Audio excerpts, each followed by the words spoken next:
Bonjour à toi. Dans cette petite vidéo, laisse-moi te montrer la voie de parasites amoureux. Tu vois quoi, ces parasites qui pourrissent la société. Enfin, je pense que c'est ce genre-là. Miyaki Sugaru est un auteur de romans que nous voyons de plus en plus souvent en France. C'est d'abord Akata qui présente l'écrivain dans nos contrées avec son œuvre « Pour 3 jours de bonheur, j'ai vendu le reste de ma vie ». C'est aussi ses écrits sur lesquels les éditions Delcourt Tonkam se sont appuyées pour lancer une nouvelle collection, vouée à n'être ancrée dans aucune classification précise, et s'élargissant aussi bien au roman qu'au manga. Ainsi, plusieurs titres que l'on doit d'une manière ou d'une autre à Miyaki Sugaru ont permis de lancer le label Moonlight en février 2020. Côté manga uniquement, ce sont Le prix du reste de ma vie et Derrière le ciel gris qui sont proposés. Programme plus vaste pour Parasites amoureux, dont le roman comme le premier tome de l'adaptation manga, signé Hotate Yuki, sont sortis au même moment. Manga qui fut lancé en 2018 dans le magazine Shonen Ace de l'éditeur Kadokawa Shoten, pour s'achever en décembre 2019. 3 tomes au total pour cette série courte, mais suffisamment longue pour couvrir a priori l'œuvre originale de manière fidèle.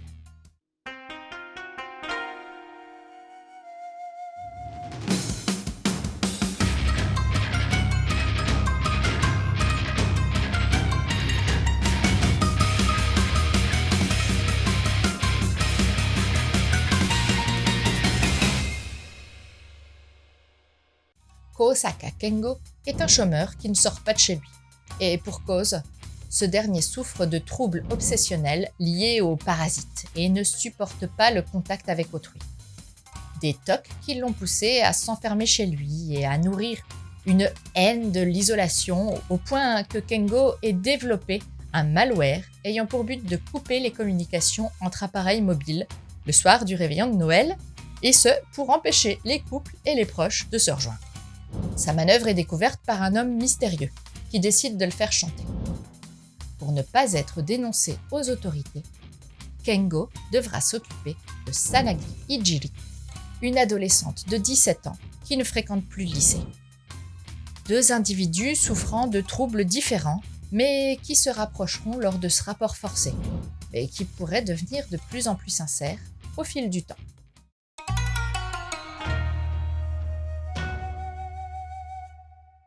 Parasite amoureux part sur un postulat de base plutôt étrange, pour pas dire lugubre. Sur les premières pages, il est plutôt difficile de prédire le ton qu'abordera le récit.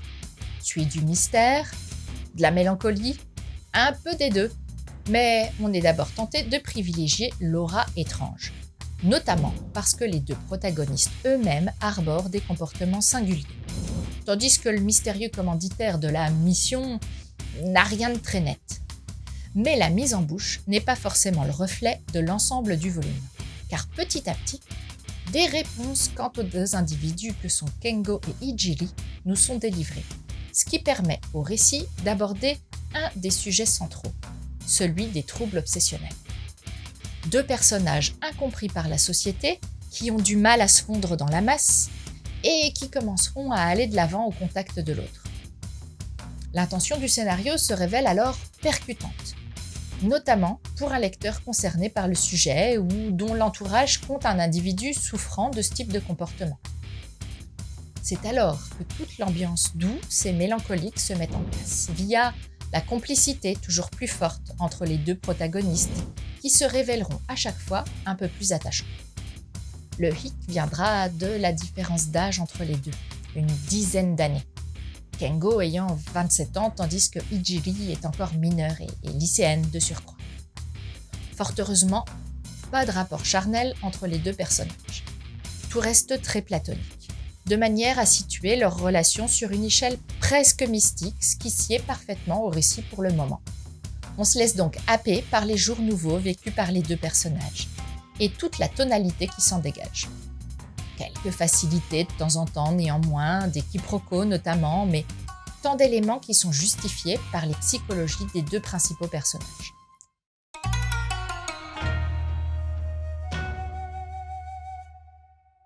On apprécie aussi que le style de la mangaka Hotate Yuki soit complètement adapté. L'artiste dépeint aisément les mines toujours maussades de ces deux personnages sans pour autant donner l'impression d'un profond pathos. C'est très humain, y compris dans le dessin, et la mise en avant de la météo hivernale renforce toute la mélancolie du titre, du moins pour ce premier opus. Mais il convient d'évoquer la toute fin du tome, qui risque de marquer un passage vers une atmosphère très différente. Je t'en dirai pas plus, mais peut-être que Parasite amoureux prend une tournure différente. Après tout, quelques mystères subsistant dans le récit, il fallait sûrement une évolution de l'intrigue pour les aborder. Une information capitale est alors communiquée, et ce sera à la suite de la série de développer cet aspect de l'œuvre. Néanmoins, dans les intéressants commentaires de Miyaki Sugaru et Hotate Yuki, des pistes nous sont données, et il y a de quoi avoir hâte de découvrir ce que la suite nous réserve, notamment dans la manière dont ces idées seront abordées. Conte social d'abord mystérieux, puis de plus en plus humain, abordant de manière sincère et sans jugement aucun les troubles obsessionnels, le premier tome de Parasite amoureux a de quoi marquer. Seule la différence d'âge entre les deux protagonistes fait alors figure de critères pouvant rebuter, sachant que ce premier volet reste très platonique, correspondant parfaitement à son atmosphère douce amère permanente. Reste à voir ce que les deux derniers tomes donneront, sachant que le roman a été publié au même moment, de quoi satisfaire les plus impatients. En ce qui concerne l'édition, Delcourt Tonkam a lancé un visuel spécifique pour cette collection Moonlight, avec un logo démarquant bien la collection du reste du catalogue de l'éditeur et des jaquettes dotées d'un vernis sélectif, une volonté de qualité au niveau du papier et de l'impression.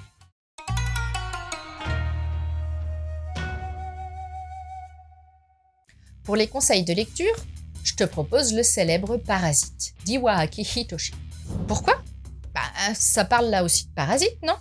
Et des vilains, du genre qui s'introduisent dans le corps d'un humain et en prennent totalement possession. Sauf que, dans le cas de Shinichi, son parasite n'a pas réussi à atteindre son cerveau et s'est contenté de sa main droite. Le gamin va devoir apprendre à vivre avec Migi, son parasite. En lien avec le thème de l'exclusion, et toujours dans l'idée des petites bébêtes qu'on n'aime pas beaucoup, tu peux aussi lire le one-shot La Métamorphose, d'après l'œuvre de Kafka. Le fils de la famille Samsa est très carré, travailleur, lève-tôt, routinier. Sauf que ce matin-là, il n'émerge pas de sa chambre et tout le monde s'inquiète, parents comme employeurs. Et la voix du type qui s'est enfermé dans sa chambre à double tour est drôlement bizarre, un peu bestiale, monstrueuse. Et pour finir, un autre titre de la collection Moonlight, Le Dévoreur de souvenirs. Rien à voir au niveau de l'histoire, mais comme les autres titres de la collection, une série courte, en 2 tomes, qui m'a bien plu. Ryoichi étudie les légendes urbaines et s'intéresse en particulier à celle du Kyokuya, un être mystérieux qui dévorerait les souvenirs de ses victimes, ceux qu'elles veulent vraiment oublier. Et tout autour de lui, il semble bien que plusieurs personnes voient s'effacer une partie de leur mémoire.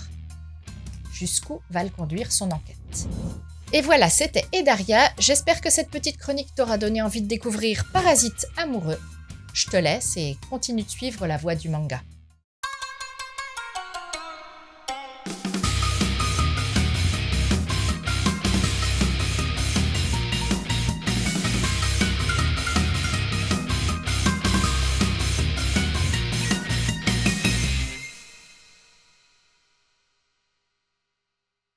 Je vois pas, moi, pourquoi tant de gens s'inquiètent des parasites. C'est pas si fréquent, hein.